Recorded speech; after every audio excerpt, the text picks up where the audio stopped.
Hey, welcome to Polish with Ray. I'm Rachel and today I'm going to be sharing with you what polishes I wore in May. Before we get started, go ahead and give this video a thumbs up if you like these what I wore videos, and if you're not already subscribed, make sure you do so you don't miss out on future uploads. So this video I'm sure is pretty late. I imagine by the time you're watching it, it is already July and we are talking about polishes I wore in May. But we do have some gorgeous bright colors in here that I think are very appropriate for summertime if that's what you're looking for, some summer polish inspo. Or maybe you're just in the mood to see some beautiful polishes and gorgeous manicures, because I did wear a lot this month that I absolutely loved. So if you're new to my What I Wore videos, I split it up into sections. First, we look at my polishes that I wore as pedicures in May. Then we take a look at the polishes that I liked okay that I wore as manicures. After that, we check out the polishes that I really didn't like that are probably gonna end up on my destash page. And then at the end, we will look at the polishes and manicures that I absolutely loved. Anything that's still available, I will link down in the description box so that you can shop. All right, let's go ahead and get into the pedicures that I wore this month. The first pedicure that I wore in May is from the newest Orally Breathable release. It is called Burst Your Bubblegum. This one is a beautiful bubblegum pink cream. This had a fantastic formula. It was fully opaque in 2 coats. Maybe you'd need 3 if you used really thin coats. I did pair it with a base coat and a top coat because I always do that. Even though with the breathable line, the claims are that you don't need a base coat or a top coat, I still like to use them. Also, baby is here.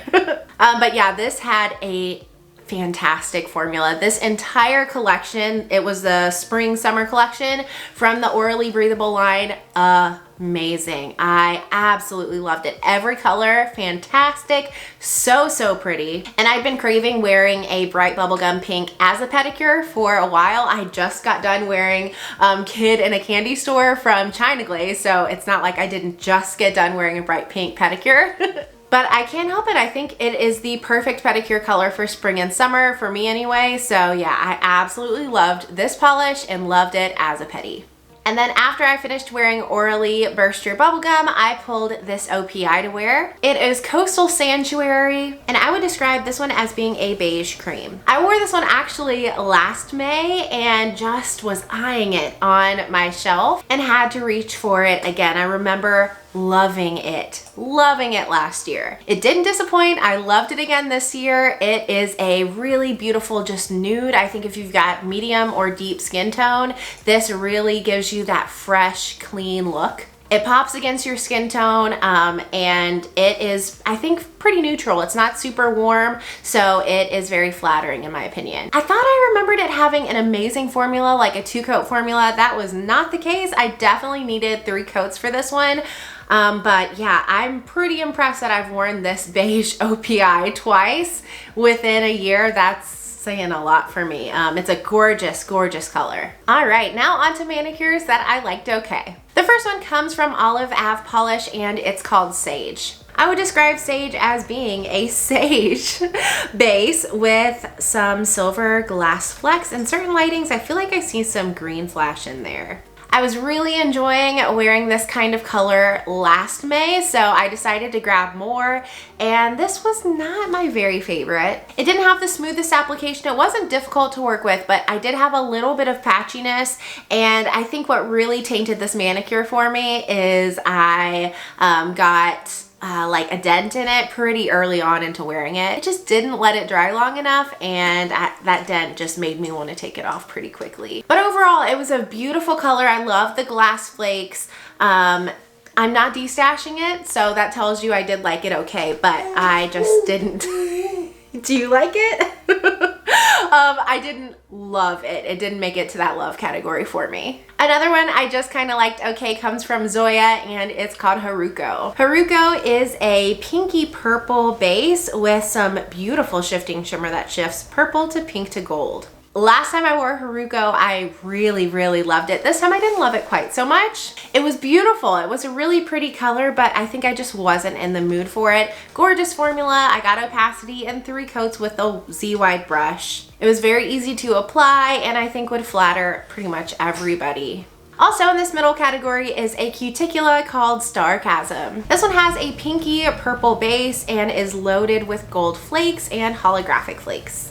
I purchased this one last year or maybe even the year before, and it just took me a while to get around to wearing it, but it is a beautiful pinky purple base. I love the combination of the gold with a holo, and it just has like a kiss of holo. It's just a little bit in there that adds just the tiniest amount of twinkle. It's so cute. I wasn't absolutely crazy about this color on me. It didn't give me a lot of pop. I think if you've got a medium skin tone, that this is gonna pull a little bit more neutral on you than you would think in the bottle. And that's what happened with me, but it is a beautiful, beautiful color, one that I'll be holding on to for sure. Another one that I just liked okay comes from KBSHIMMER, and it's called That's Nude to Me.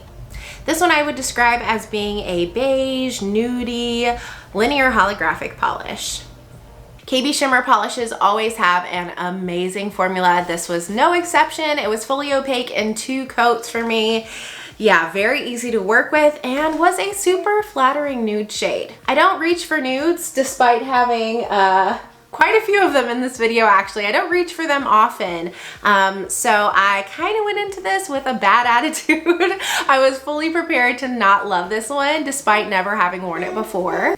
And for a nude shade, I really did enjoy it. I don't know that I've had many nude shades make it to the love category. I didn't love this, but I did like it a lot, and it was perfect for the semi-formal 5th grade graduation that I wore this to. Very, very beautiful nude polish. And the last one in this middle category comes from Polished for Days. This one is called Emerald Bauble. It has an emerald green base, gold flakes, and does it have holo in there? I don't think so. I think it just has gold crushed flakes. This one I actually wore as a birthday collab for Carolina from Gotta Love Polish. Her birthday was in May, so we did an Emerald Manis collab on Instagram. And if I'm honest, I did not wear this super long. I put it on, wore it for the day, and took it off the next day. Obviously, I was kind of in a springy mood. You can tell from the polishes that I picked. If they weren't springy, they were summery, and this one to me doesn't feel like either. Even though emerald is the May birthstone, this just felt really wintry to me. I mean, it is a winter polish, Emerald Bauble. So for that reason, I didn't keep it on long, but man, I did enjoy it while I wore it. The green base is so beautiful, super deep and rich, and then the gold flakes in there really popped against that dark base. All right, and then there were 2 manicures that I just did not love this month. The first one comes from Addictive Cosmetics, and it's called Rosetta. Rosetta is a nudie pink base with a pearlized shimmer that shifts pink to gold, and maybe there's some purple in there too. This one, I'll be honest, I liked it more than I was expecting. You all know how anti-pearl I am. I feel like that's what I am. I just don't like pearl finish polishes like ever. But this one didn't have the worst brush strokes. It was fairly easy to work with, and it didn't even have that great of a brush. Yeah, I just checked. It has like a round, fluffy brush. So that being said, and I've tried a few other pearls from this brand too. That being said, I was pretty impressed with this for a pearl polish. I think I wore it for a couple days, which is a lot for me as a person who doesn't like this finish. But it's still a pearl. I didn't love it. It wasn't necessarily the easiest to work with, and I just, whenever I saw it on my nails, I was ready to change my manicure. So for that reason, this one was not one of my favorites this month.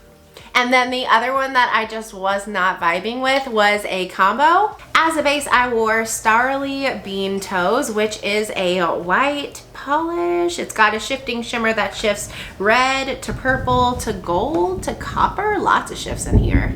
And then after wearing the STARRILY alone for a few days, I topped it with ZOYA Leia. That's a clear base with some large particle flakes. Large particle shimmer. They almost look like micro flakes, and they shift pink to gold. So the STARRILY on its own I didn't like. I built it up to 3 coats. I think I paired it with a blurring base coat, and it was patchy. I was so sad. I love STARRILY, and I've been like on a roll with their polishes lately. Everything I've tried from them I feel like I've been a big fan of, but this just didn't do it for me, even though I feel like the pictures turned out kind of pretty.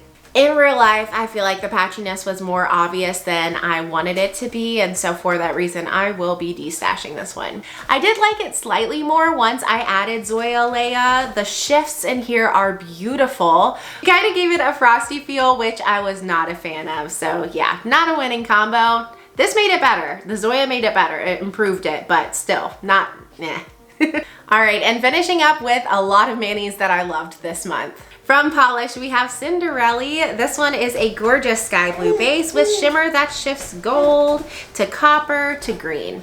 Wow, I have been loving a gold shimmer lately, and this one was fabulous. The formula was fantastic. It did take 3 coats to get opaque, but it was very easy to work with, and the shifts were divine.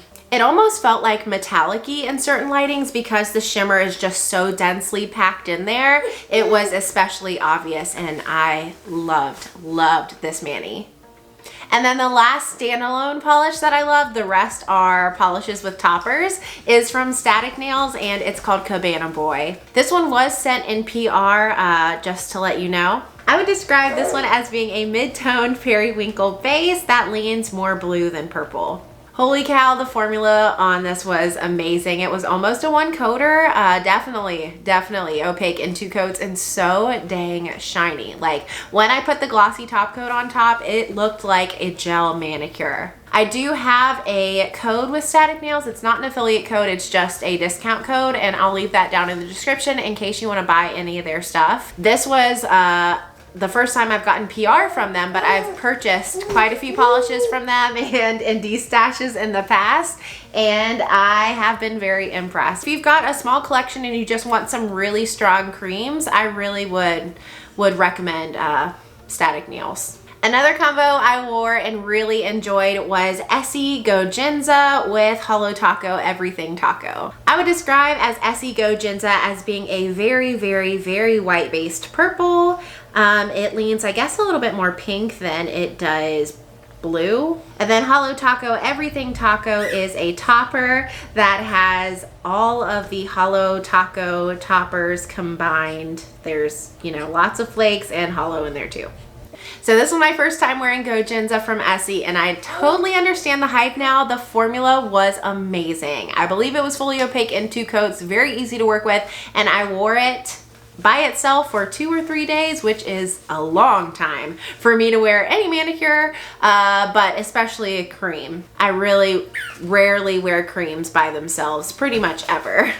I did end up topping it with Holo Taco Everything Taco, and I've worn this topper 3 or 4 times now. I absolutely love it. It is the only thing that I am obsessed with from this brand. I have a good amount of Holo Taco polishes. They are nice. I do like them, but I don't reach for them again and again like I do with this topper. It is fantastic. And the two together were so beautiful. I just feel like the flakes in the Holo Taco really complemented that soft purple base. It felt very light and sparkly and fairy-like, and I was all about it. Another combination that I really loved comes from China Glaze and then Pahlish. From China Glaze, I wore For AUDREY, and then from Pahlish, I wore Tangled Tinsel. This was a mystery polish, I think, for Black Friday back in 2017. So China Glaze For AUDREY is a cream, and it's got a Tiffany blue color. And Pahlish Tangled Tinsel is that kind of same Tiffany blue. It's got a little bit more green in it maybe, with holographic flakes and some like mermaidy iridescent flakes. I think one of my subscribers suggested pairing these two together because the polish was on the sheer side. If that was you, thank you so much. This was a magical combination. I wore For AUDREY on its own for a day, I think, and then paired it with Pahlish Tangled Tinsel, and it's like they were made for each other. This just really helped build up the base, the China Glaze, and then the polish, the flakes were amazing. The holo was beautiful. I didn't want to take it off. It was so sparkly and such a flattering color. I think this is a combination that I'm gonna reach for again next spring. It was that good. 2 more manicures, both of which I absolutely loved enough to maybe even consider putting them on my favorite manicures of 2023 list at the end of the year.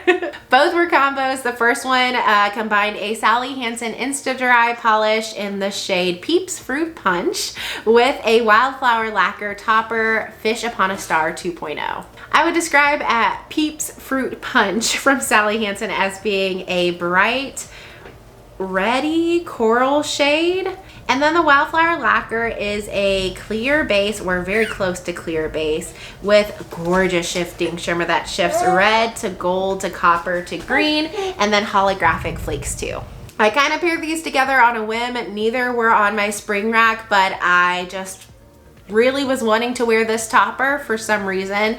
And this base, the Sally Hansen, I remembered purchasing last year, not getting around to it and wanting to, so I went ahead and paired them up. And oh my goodness, I guess I need to do random pairings more often, because that's what both of these next two manicures were, and they turned out amazing. The shimmer in here shifted so beautifully against the coral base. It just glowed and sparkled, and I think together it looked like an indie polish. Like they looked like they were made for each other. And then just the hint of Holo sparkle just made it even better. It was fabulous. I wore this one for several days as well. And then the final manicure that I wore and loved in May was another combo. I wore Static Nails Unforgettable and paired it with Ethereal Lacquer Moon Kingdom. Unforgettable is a pinky purple, but mostly pink cream shade.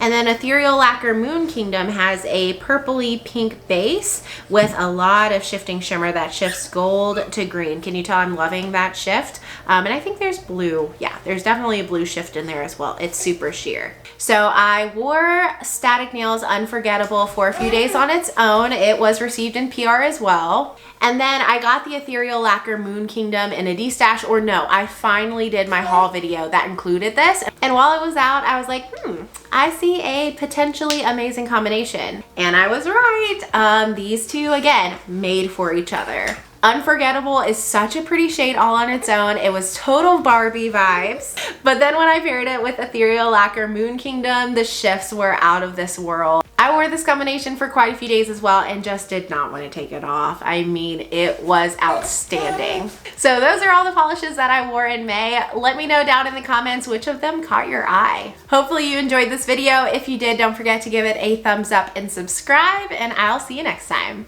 Bye!